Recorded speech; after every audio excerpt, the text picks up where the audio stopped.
Clues নেপোকা স্টেশনে আমরা এসেছি। এটা অনেক পুরোনো একটা স্টেশন। তো এই স্টেশনের একটা বিষয় আমার কাছে খুব অবাক লাগলো এবং বিষয়টি অত্যন্ত অসাধারণ। আমরা বিভিন্ন ধরনের ভেন্ডিং মেশিন দেখেছি, যেমন তৈরি খাবার কিংবা বিভিন্ন ড্রিঙ্কসের ভেন্ডিং মেশিন। আমি এই প্রথম বইয়ের একটি ভেন্ডিং মেশিন, অর্থাৎ আমি দেখা বই এখানে রাখা আছে, বিভিন্ন ধরনের বই এবং দামগুলো দেওয়া আছে।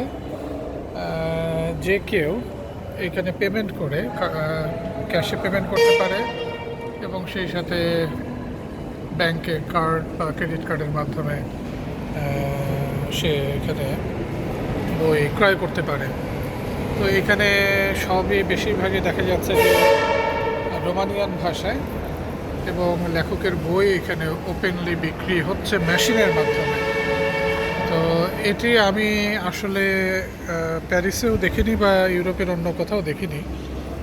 রোমানিয়াতে আমি এই ভেন্ডিং মেশিনটি দেখলাম এবং আমাকে খুবই অবাক করেছে। এবং বইয়ের প্রতি যে মর্যাদা এবং এটি যে গ্রাহকের কাছে স্বয়ংক্রিয়ভাবে পৌঁছে দেওয়ার যে ব্যবস্থাপনা, এটা আসলেই প্রশংসনীয়। সেই সাথে এই ধরনের ভেন্ডিং মেশিনগুলো বা বইয়ের মেশিনগুলো রাখার মাধ্যমে বইয়ের প্রতি মানুষের ভালোবাসা সৃষ্টিতেও কিন্তু এটি কাজ করছে।